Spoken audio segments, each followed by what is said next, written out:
نعود إلى هذا اللقاء مع السيدة سيغريد كاك. Thank you again for this opportunity. What is the UN's position on the vacuum 500 days almost with no president in Lebanon? Yeah, the UN's position is that, of course, of the international support group as well. Extremely worried in pointing to the impact that the presidential vacancy has had, and repeated calls and I think continued dialogue also around the possibility to flexibly and urgently elect a president. But of course we can't keep repeating the same things without a change happening. So I think we're all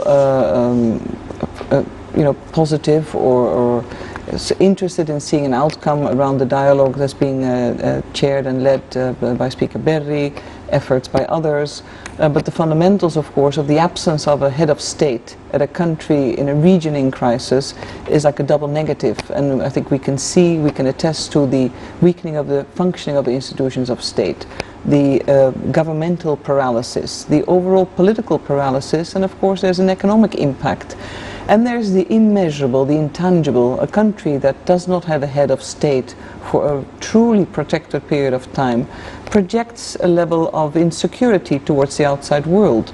I can't say if there's an investor indication or reaction to that, but it doesn't give a sense of security, I think, across the board. At a time when Lebanon should really be united and continue to be united, whilst the region is in a very difficult, one of the most difficult periods for a long time in modern history, we need to look at what Lebanon can do to help itself. Now the UN or the international community doesn't have a view on a particular candidate, because Lebanon needs to cherish its integrity, democracy, and its long-standing tradition to really build that consensus and therefore elect the president, have a new government, have parliamentary meetings. But democracy needs to be lived and democracy needs to be exercised. And for that one has to vote normally and one has to meet.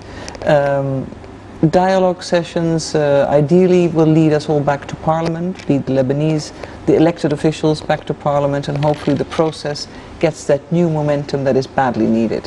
Will this vacuum affect or impact the assistance for Lebanon? Not directly, because I think it's less, I think, that the international umbrella, it is the collective wisdom that obviously Lebanon needs to be supported and assisted. There is a duty and there is an interest. But of course it doesn't help. Ultimately also member states have a priority of assistance. They need to allocate. They're very willing to invest more and need to invest more in Lebanon as, in a way, one of the frontline states in terms of the hosting and continued reception of refugees. But you need to have accountable systems. You need to have a system that actually is governed, and a head of state is a critical linchpin in this affair for I think all of us, and we like to think also for all the Lebanese. At least that's where the debate is always going, the presidency and who shall have it. So it's important. The sooner resolved, the better for Lebanon. You've been in Lebanon for a few months. Actually, yeah, 8 months. 8 months. Yeah. And you've met already with most political figures, Lebanese leaders. What's the image that you have after seeing all of them, and how do you assess the situation, the political situation after all these meetings? Yeah. Now, of course, I think to assess the political situation of a country, you need to meet significantly beyond the direct political actors. And you do that. And we do. Civil society, media, of course, diplomats, and yeah, the ones who exercise the art of politics. A number of them, of course, have been through a number of decades of intense politics, regional conflicts, proxy conflicts, Lebanese civil war. So at a personal level, I have always two takeaways. One of them, it's fascinating, it's interesting, but more importantly, we have to try to get something done for Lebanon. And all political actors across the spectrum are relevant in this regard. But we're also results-oriented. I think all member states are. The art of diplomacy is also about helping others to achieve that transformation, build consensus, or when it comes to preventive diplomacy or mediation, come to solutions. But it's not our solution, it needs to be Lebanese owned. And the Lebanese know very well what they want. This may be just the time we hope that they can really continue to find creative solutions. Lebanese politicians, to my mind, in my humble experience, are not only, of course, well versed in global politics and local affairs, and connecting the local to the global. But at the moment, it'll be really helpful if we can focus on what can be done domestically, as it is always, it should be created to be within reach. That's also an issue of political accountability, and there we are quite strong. Elected leaders are accountable to their citizens. There needs to be a connect with civil society. It's an important part of any democracy. The Secretary General speaks about this all the time. Yes. And Lebanon is a treasure in the region. It is a jewel on the crown of the Middle East, and it's a unique society. And you have it within reach to build to rebuild and strengthen that model of coexistence, which is political, social, and economic. And I think we all need it. We need Lebanon to show the way out. Well, I wish we can do that. This is a very big role for Lebanon, and well, that's nice actually to say that. I think it will give people some inspiration and some confidence again. Ms. Kag, you mentioned the civil society, yes, and you met with figures of the civil society of Lebanon. What do you think, or what is the UN position when it comes to the recent turmoil that we saw in the streets and the protests? Yeah, we have two ways of collaboration, significantly before the protests, of course. We work with all the funds and programs. There are 25 UN agencies under the umbrella of the UN. They have a wide range of programs, from education to technical assistance, including also, of course, on environmental issues, but you name it. The whole spectrum of activity we work on with a number of civil society partners. The right to demonstrate is an intrinsic human right. It's part of any society, and of course there are two rules of the game. One of them is to demonstrate peacefully. Ideally, government and civil society have a dialogue, have a discussion to arrive at conclusion or sort of the mutual hearing of one another. And of course there's always the need to respect public property and to have a code of conduct as you demonstrate. At the same time, the state and the instruments of state, security apparatus, needs to be mindful of the bodily rights of protection of citizens who demonstrate.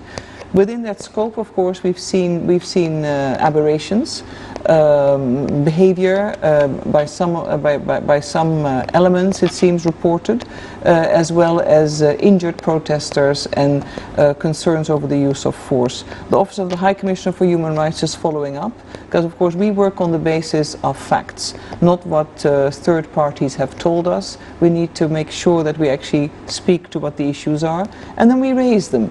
We've raised them with responsible ministers as well as counterparts to say demonstrations are healthy in any society. They're good, provided there's these rules of the game are adhered to. It's sensitive, I think, but it's a testing also of Lebanon's own ability, in a way, to hear voices. Ultimately, a lot of the social demands raised by some of the civil society groups, some of them are long-standing, and others are a repeat. Everybody, of course, wants garbage to be dealt with and removed. We shouldn't have reached this point. I think that is regrettable. It's probably an indicator also of the political paralysis that the country, the citizens, are suffering. But a lot of the solutions are also within reach, with some common sense and then continued willingness to work together. Lebanon is also bearing a heavy burden. There's a big humanitarian crisis Correct. in Lebanon, the influx of Syrian refugees to this country. Why isn't the UN and the international community doing more to support Lebanon with this crisis? I have to backtrack on one point. I think from the beginning the international community has assisted Lebanon significantly.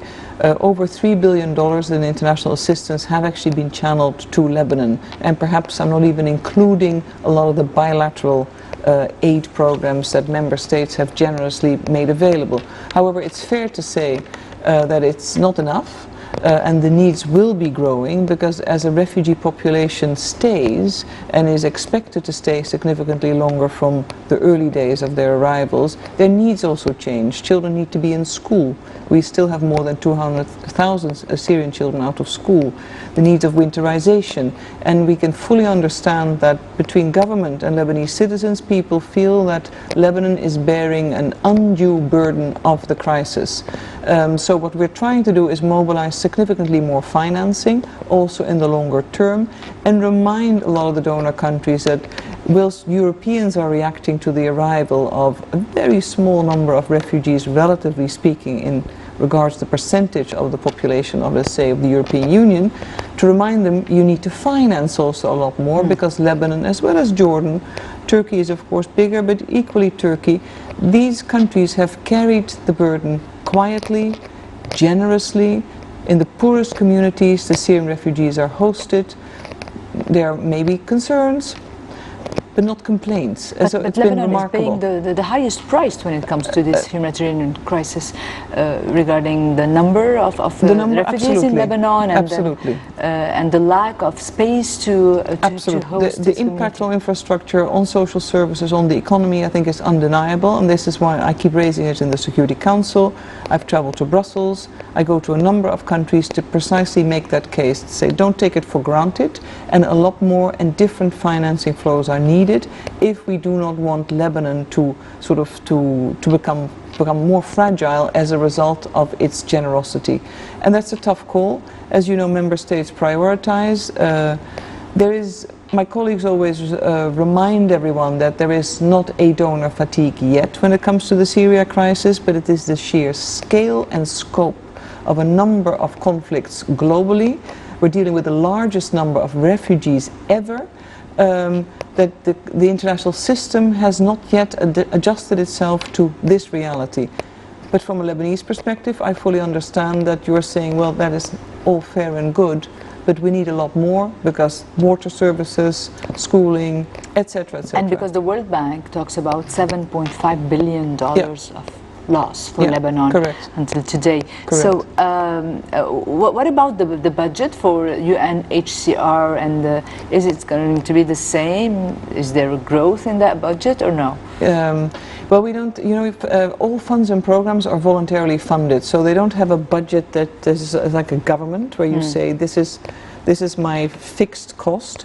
It is needs-based, but for this year, so far we've only been, we're now up to 42%, but earlier on it was even less, and that is a very tough message I keep carrying back also to European capitals, but it also of course needs to be going to Arab capitals and elsewhere. This responsibility for the crisis shouldn't be, for the refugees, shouldn't be Lebanon's problem. It's a global responsibility, an effort in global responsibility sharing with financing.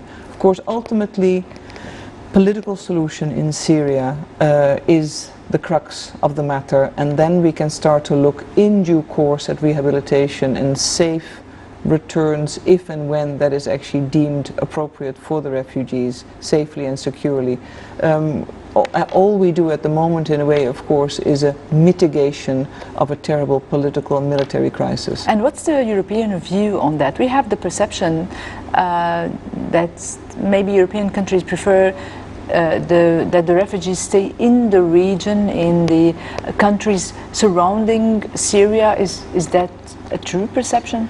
I think it's a fair perception, because a lot of the political leaders, heads of state, have spoken to that, saying we can only absorb from Europe, we can only absorb X. Best they stay in countries in the region, to which of course particularly the High Commissioner for Human Rights, but also the SG have said we need to do both.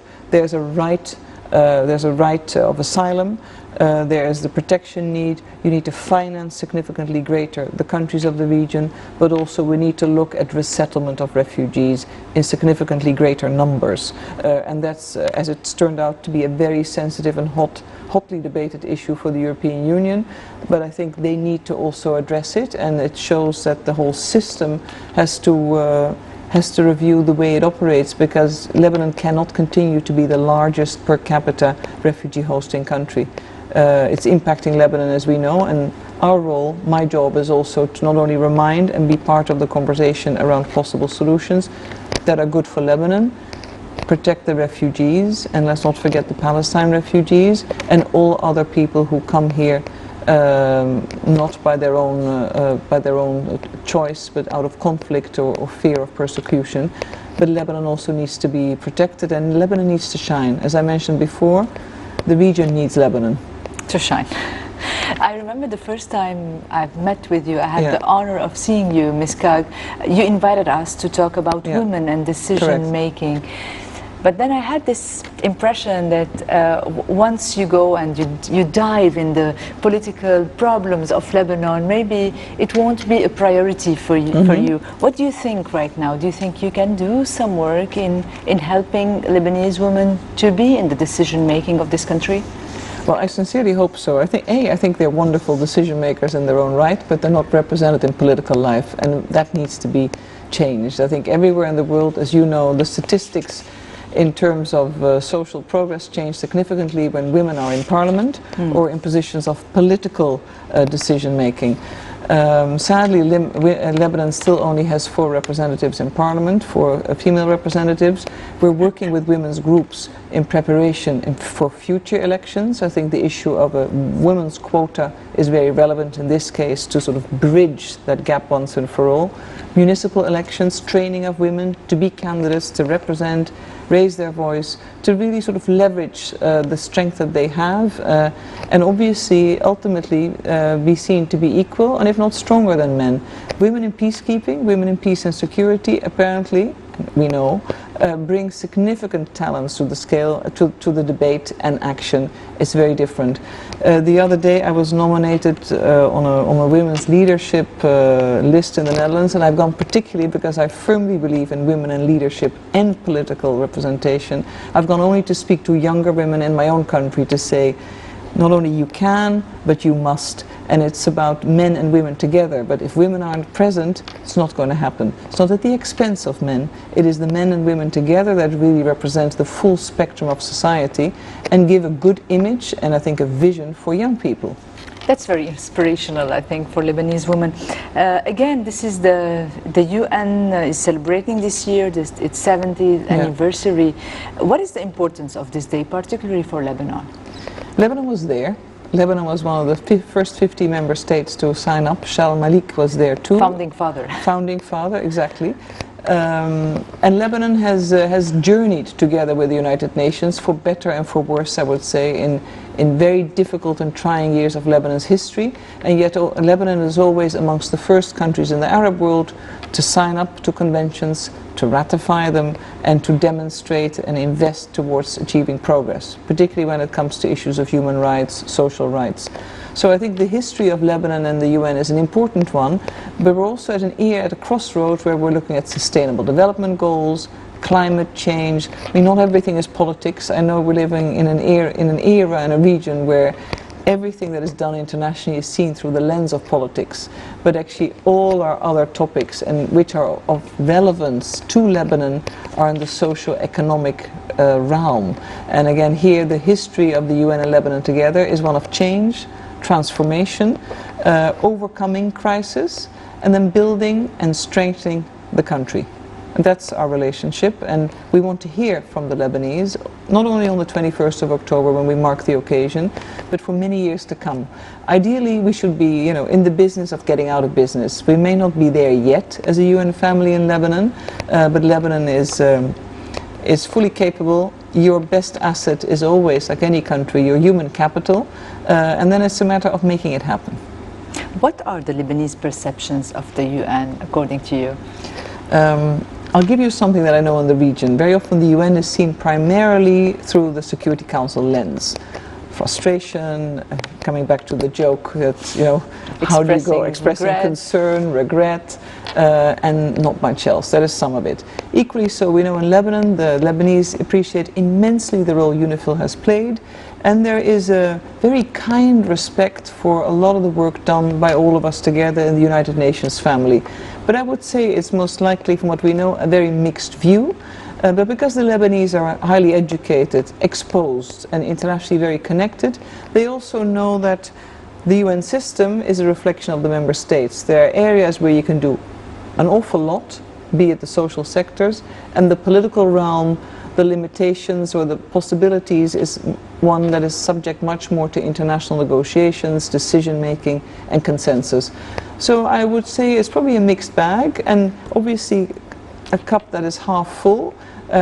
Our drive is to sort of make sure we go to the second half of the cup, and we really meet the aspirations and expectations of Lebanon's citizens.